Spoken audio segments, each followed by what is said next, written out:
Bismillahirrahmanirrahim. Assalamualaikum warahmatullahi wabarakatuh.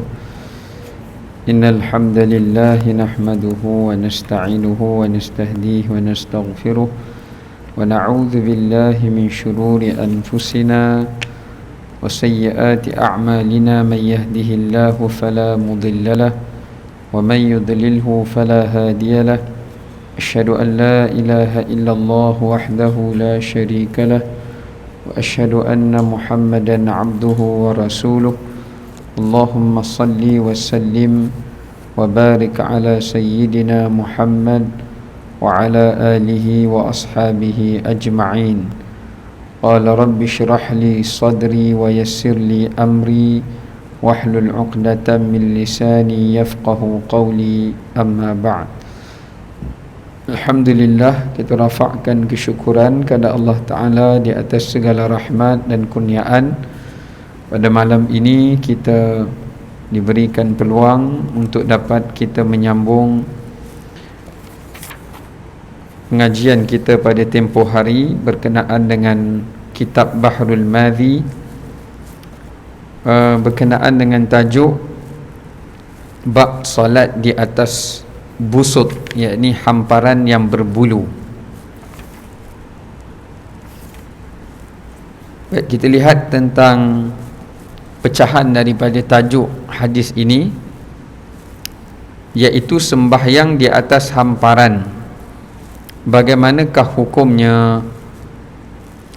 Kata Abu Isa At-Tirmizi, dan pada bab ini ada riwayat daripada Abdullah ibnu Abbas radhiyallahu anhuma. Kata Abu Isa, dan bermula amal atas hadis ini di sisi kebanyakan ahli ilmu daripada sahabat baginda Nabi sallallahu alaihi wasallam, dan mereka yang kemudian daripada mereka itu tiada memikir mereka itu akan salahnya sembahyang di atas hamparan berbulu dan tikar daun tamar. Dan ini yang disepakati, yang disebutkan oleh Imam Ahmad dan juga Ishaq bin Rahuyah. Berkata Imam Syafi'i rahimahullah dalam kitab Al-Um, telah sembahyangnya Rasulullah SAW pada namirah. Namirah ini adalah kain hamparan yang kecil tapi berbulu, dan namirah itu pula memiliki bulu hayawan. Maka tiada mengapa bahawa sembahyang seseorang itu pada bulu, yakni pada suhuf, sama ada daripada bulu biri-biri atau sya'run, yakni sejenis bulu daripada bulu seperti unta, ataupun wabar, ataupun bulu seperti wabar, yakni bulu seperti bulu daripada burung, maka sembahyanglah ia atasnya adalah sah. Baik, daripada maksud hadis yang kita bacakan sebelum ni, ulama bersepakat mengatakan salat di atas hamparan, tikar, sejadah atau apa jenis tikar lah, ataupun kulit ke, yang telah pun datangnya kulit itu daripada, terdapat pada kulit itu ada bulu binatang, sama ada kulit daripada bulu kambing ke, bulu lembu ke, bulu unta ke, ataupun daripada bulu burung-burung ke, maka itu dibolehkan berdasarkan kepada hadis yang telah disebutkan sebelum daripada ini. Kata Abdullah bin Abbas, Nabi menghamparkan satu hamparan yang besar, kemudian mereka bertiga-tiga salat di atas satu hamparan. Cuma walaupun dalam hadis tu sebut demikian, hadis tu tak cerita sama ada hamparan yang merupakan bulu binatang tadi disamak atau tidak disamak. Hadis tak cerita, ya. Tapi kita semua maklum, ulama mengatakan syarat kepada keboleh pakaian kepada bulu atau kulit binatang itu adalah terletak pada dua perkara. Pertama, kalau hayawan itu disembelih dengan sembelihan syarak. Mana kalau lembu itu atau kambing itu atau unta itu disembelih mengikut sembelihan syarak, maka tak berhajat kepada samak.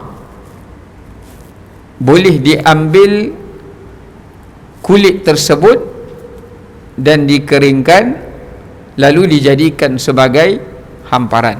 Boleh, kerana dia telah disucikan kulit itu melalui penyembelihan. Sembelih. Mana ada orang lepas sembelih lembu kulit tu samak pula atau setu pula, tak ada kerana Nabi SAW ada sebut dalam hadis, zakatu julud wal luhum bi zakati syar'iyyah. Penyucian kepada daging dan kulit haiwan itu adalah dengan melalui sembelihan. Tetapi sekiranya haiwan itu dia tidak mati disembelih, dia mati sakit ke, mati kena serang binatang buas atau pemangsa ke, dia menjadi bangkai, maka mestilah kulit itu disamak. Berdasarkan hadis Nabi SAW yang lain, baginda bersabda, ayyuma ihabin dubira faqad tahur. Mana-mana daripada kulit haiwan bangkai yang telah disamak, maka dia akan menjadi bersih. Jadi kalau kita pergi rumah kawan kita, dia ada satu kapet, entah dia beli kat luar negara, bulu panjang, kita sembahyang sujud atas tu, duduk berdiri atas tu, tak ada masalah. Tak perlu kita nak ambil satu sejadah khas untuk dihamparkan pula di atas hamparan tersebut. Tak berhajatkan seperti itu, ya. Maknanya boleh, tidak menjadi masalah. Okey, cuma kita kena faham, ulama ada bincang pula dengan perbincangan yang lebih mendalam tentang hukum bulu ataupun apa yang ada di atas kulit binatang itu. Apakah ia suci ataupun ia najis? Apakah dia suci ataupun ia najis? Baik, kalaulah sekiranya bulu itu datang daripada kulit binatang yang tidak boleh dimakan, maka dia najis walaupun kulitnya itu telah disamak. Kerana berbeza antara hukum kulit dan juga bulunya. Tetapi dalam bab binatang-binatang ternakan, ini diberikan pengecualian oleh syarak. Kalau kita baca dalam ayat Quran, Allah Ta'ala berfirman, wa min aswafiha wa aubariha wa ash'ariha athathan wa mata'an ilahin.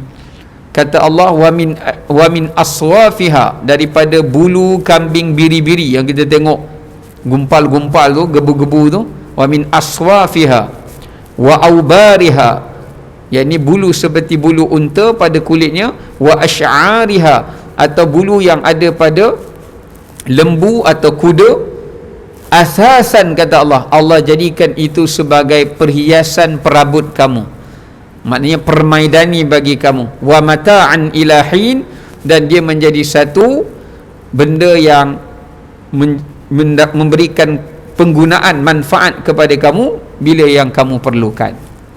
Jadi jelas untuk bulu binatang yang boleh dimakan, walaupun dia datang daripada bangkai, samak kulitnya, bulunya tetap suci mengikut hukum kulitnya, kerana berdasarkan ayat Al-Quran tadi Allah Ta'ala sebut. Tapi kalau misalan kita samak kulit rimau, kan, kita tak makan rimau, kita nak samak kulit dia, nampak cantik kulit rimau ni, samak kulit buaya, orang semua datang masjid bawa sejadah buat daripada cotton, dia bawa juga, bawa daripada kulit buaya, datang-datang bentang, terkejut orang, dengan ekor ada, dengan tangan ada, dengan kepala pun ada. Kulit kepala, orang nak sembahyang pun takut sebelah dia. Dia kata dah ada penjarakan, jadi tangan buaya tu tak kenalah kepada soft sebelah tu.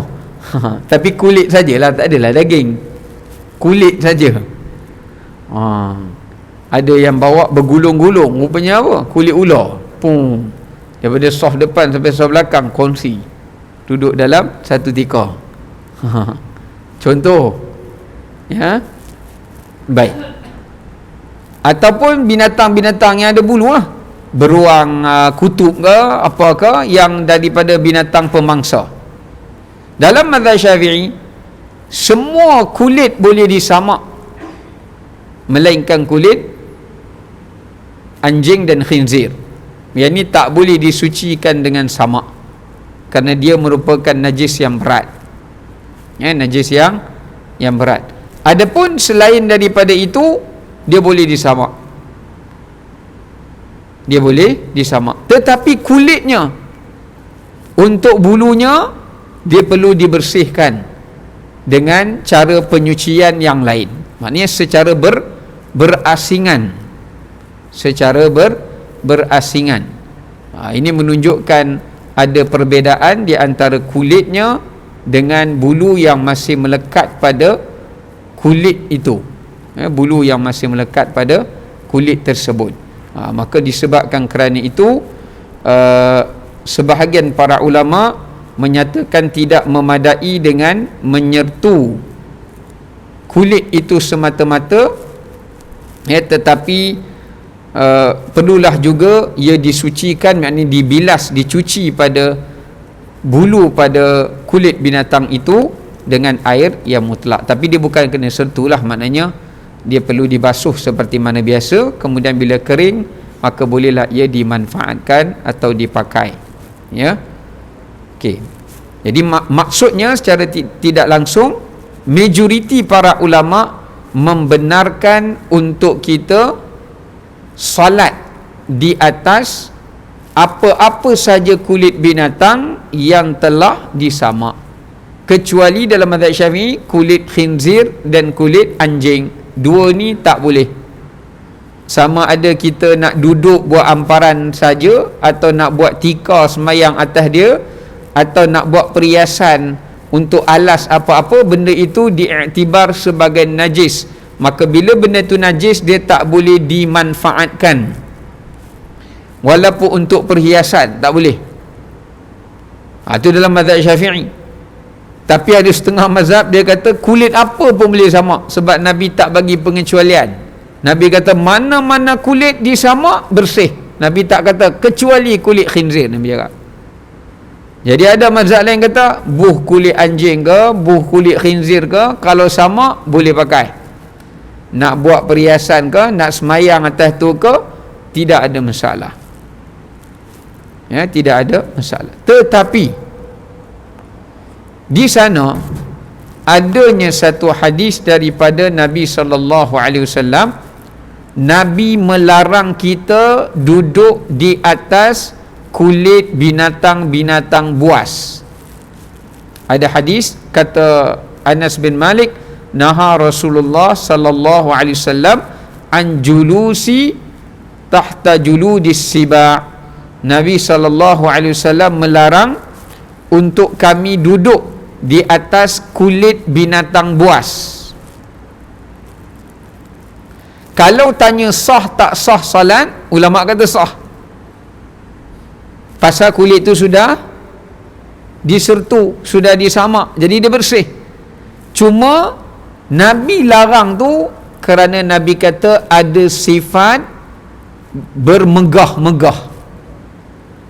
Bukan soal sah tak sah semayang, soal ada unsur bermegah-megah, bermewah-mewah.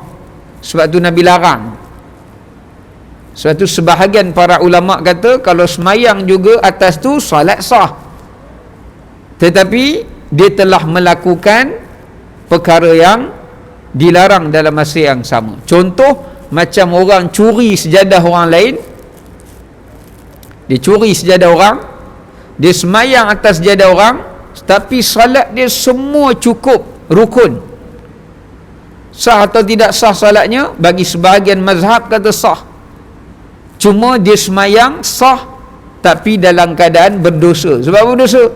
Sebab dia salat menggunakan sejadah hasil curi. Dia siap WhatsApp lagi dekat orang yang dia curi sejadah tu. Kau jangan risau, walaupun sejadahmu dicuri, kau dapat pahala sebab aku ambil buat guna solat. Ini jariah kamu juga. Pandai dia bagi tazkirah. Dia kata dekat orang yang kena curi tu, redha je lah, saya bukan buat apa, saya guna untuk pakai semayang, awak juga dapat pahala. Contoh kan.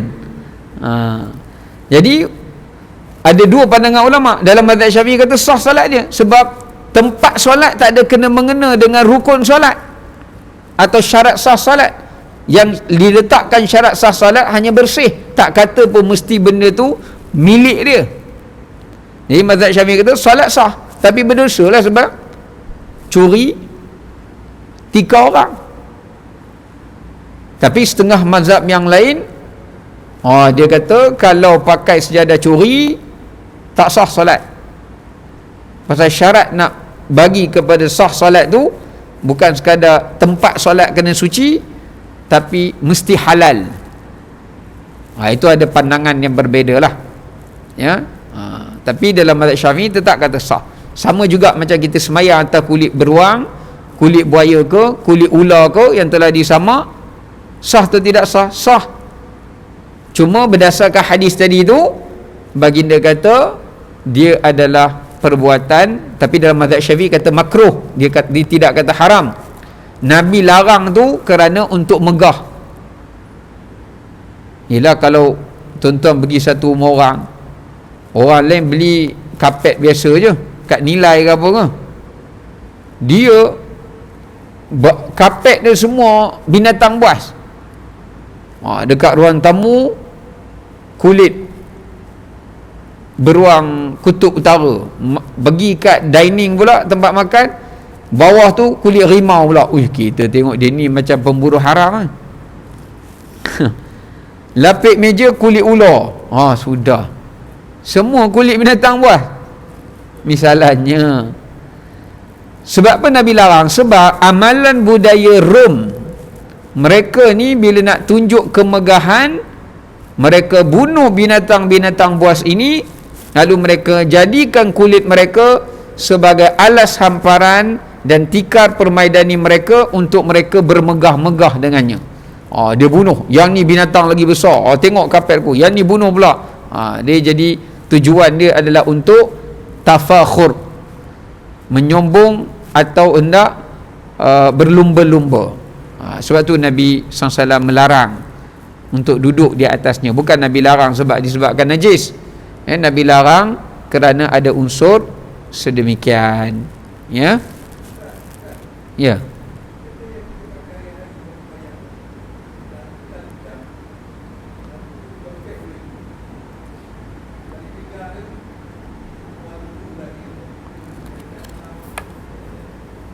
Tali pinggang. Okey. Kalaulah dia solat, dia dalam ketika dia solat, dalam saku dia ada wallet, ada jam tangan dan apa sajalah yang pure leather, genuine leather. Tapi leather tu katakanlah kulit buaya, kan? Kulit buaya, krokodil original ni. Saya pernah pergi kat Vietnam dululah, lama cerita sebelum PKP. Pergi kat Vietnam, dia ada jual.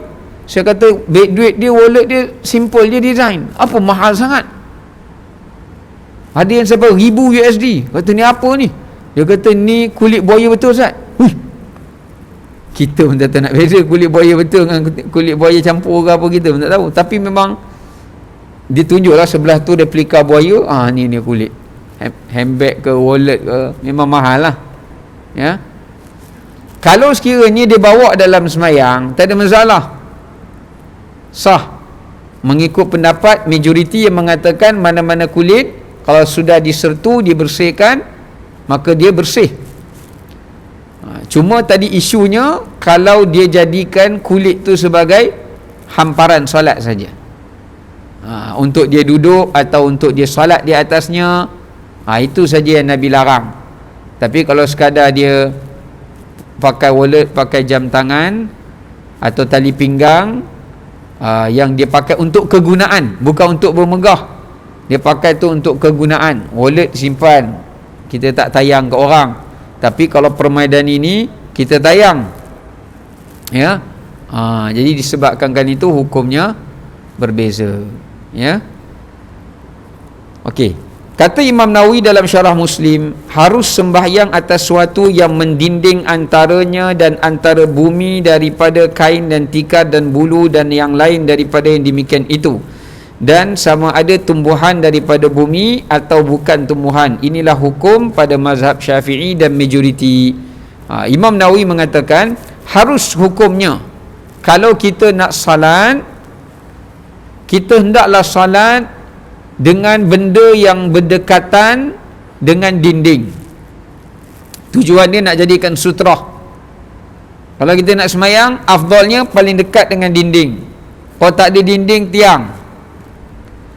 Kenapa? Tujuan dia sutrah, nak mengelakkan daripada adanya lalu lintas orang yang melintasi sewaktu kita salat.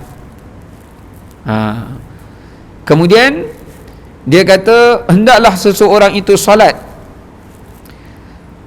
harus juga hukum dia salat sama ada di atas bumi atau di atas bumi itu ada alas daripada kain atau tikar atau bulu, apa-apa saja. Cuma dalam mazhab Syiah, dia kata kalau nak salat, afdalnya tempat imam lebih rendah daripada tempat makmum.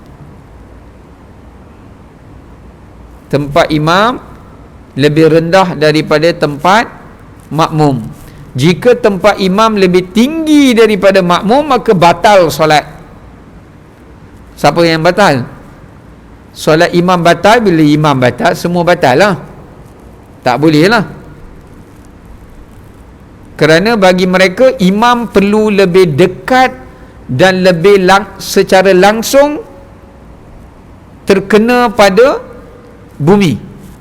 Lepas tu kalau tuan-tuan pergi Masjid Syiah, tempat imam dia buat macam dalam lekuk bawah tanah sikit. Imam duduk bawah, makmum duduk atas. Kalau kita tengok balik, sian imam, rendah pangkat dia. Itu kalau secara zahirnya lah. Kalau kita pergi Masjid Nabawi tu balik, imam dia bukan duduk depan tu. Imam bila dia duduk atas tu, duduk kat atas tu kan ada. Kalau kita pergi sebelah Raubah tu kan ada tingkat atas tu, kawasan tu hanya zon untuk muat imam, Bilal je. Berapa orang, seorang imam, berapa orang Bilal, tu je ruang solat. Bawah dia semua makmum. Bahkan makmum sampai yang ke depan lagi. Saf imam kan sini kan, makmum sampai ke depan lagi. Tapi sebab imam tu berada di atas dan tidak ada orang yang atas bersama dengan imam. Kalau ada orang atas bersama dengan imam, tak boleh lah. Sebab tu dia tak buat dua tingkat. Jadi walaupun ada orang lebih bawah, maka dia dikira saf di atas imam tu adalah mendahului yang lain. Kerana dia ambil kira melalui gini, bukan melalui gini. Jadi imam berada mendahului daripada yang lain. Ya. Tapi kalau dalam Syiah, dia kena rendah. Dia berbeza. Sebab bagi mereka, kita dah bincang sebelum ni, mana yang lebih dekat dengan tanah atau bumi, maka itu adalah yang lebih afdal. Berbeza dengan kita, tak kira ahli sunnah menyatakan sama ada atas bumi ke, lapik ke, apa ke, semua boleh. Kerana semuanya warid dan sabit daripada amalan Nabi sallallahu alaihi wasallam. Bahkan kalau kita semayang atas tumbuh-tumbuhan pun tak apa. Ambil daun tempat tu dah kotor sangat, cari apa semua daun-daun rumput, letak lapik tu, semayang atas rumput tu, boleh, tak ada masalah. Walaupun rumput tu rumput artificial, tak ada masalah. Ya. Dan telah berkata Qadi rahimahullah, adapun barang yang tumbuh daripada bumi, maka tiada makruhnya, dan adapun hamparan dan permaidani dan yang lain daripada barang yang bukan ia tumbuhan daripada bumi, maka sah sembahyangnya pada ijma'. tetapi bumi lebih afdal daripadanya, melainkan kerana hajat panas atau sejuk atau seumpama keduanya. Kerana bahawasanya sembahyang itu rahsianya tawaduk dan khudu'. Ini seperti mana yang disebutkan oleh beliau dalam kitabnya An-Nadbu ila Salah, iaitu perkara yang disunatkan untuk menunaikan salat. Kita dah bincang dah sebelum ni, yang afdalnya adalah secara langsung dengan bumi atau benda yang berasal daripada bumi. Tapi kalau benda tu bukan berasal daripada bumi, kita reka dengan apa-apa bahan dan sebagainya, kemudian kita solat di atasnya, itu tidak ada salahnya, hukumnya adalah harus, kecuali sembahyang atas cermin. Ulama kata sembahyang atas cermin itu tak dibolehkan. Satu, sebab cermin tu takut dia pecah, jadi takut dia menghilangkan khusyuk. Nombor dua, pasal dia imbal balik. Jadi takut dia dapat menzahirkan aurat. Daripada bawah tu diimbal, dia dapat menzahirkan aurat. Maka sebab itu ulama melarang untuk kita salat di atasnya, termasuklah salat di atas permaidani yang terdapat padanya gambar surah. Sebab tu kalau beli sejadah, biar elakkan daripada yang ada gambar. Tak kira lah gambar kapal ke, gambar apa ke, yang boleh ikhtilas, yang boleh menarik perhatian kita ketika kita salat. Sebab tu Aisyah pernah beli kepada Nabi satu permaidani, ada gambar burung je, bukan apa pun, gambar burung je. Nabi semayang, habis semayang, Nabi kata ke Aisyah, tolong alihkan benda ni daripada aku, kerana dia mengganggu salatku. Aisyah tak kata pun kat Nabi, kenapa tak khusyuk, janganlah tengok burung tu. Tak, memang kita tak boleh nak khusyuk lah, pasal ada benda yang menarik perhatian kita. Itu cara Nabi SAW tu. Kalau kita yang semayang, memang melayang sekali dengan burung tu lah. Cara Nabi SAW semayang pun Nabi suruh alihkan. Bukan Nabi suruh buang, Nabi suruh alihkan gambar tu, tutup gambar tu. Nak juga tutup, tuan-tuan ambil satu pelapik kecil ke, tutup gambar tu, tak apalah, ya. Kalau takat gambar Kaabah ke apa ke, okey lah, tapi janganlah sampai kita semayang tu kita berasa macam duduk depan Kaabah kan, sampai mengganggu perhatian kita lah. Baik, wallahu ta'ala alam.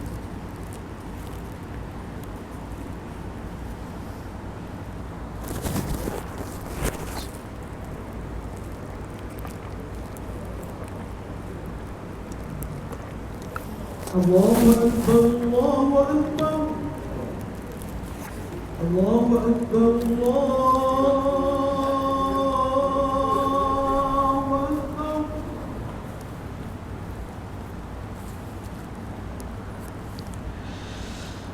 Asyhadu an la ilaha illallah.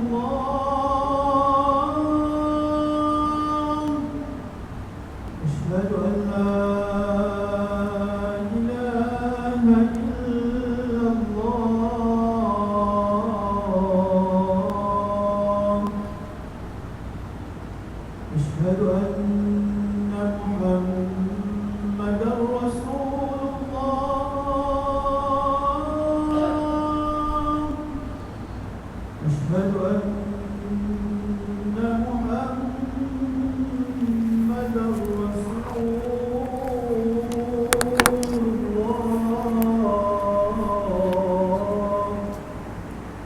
حي على الفلاح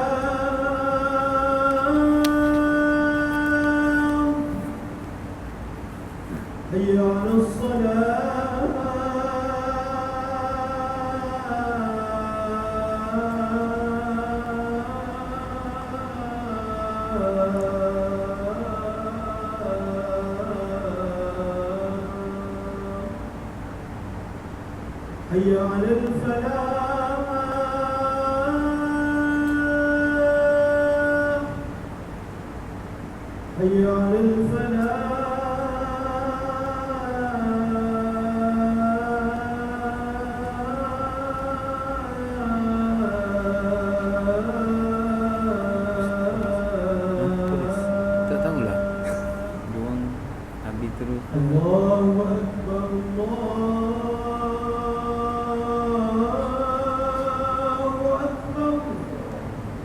لا إله إلا الله.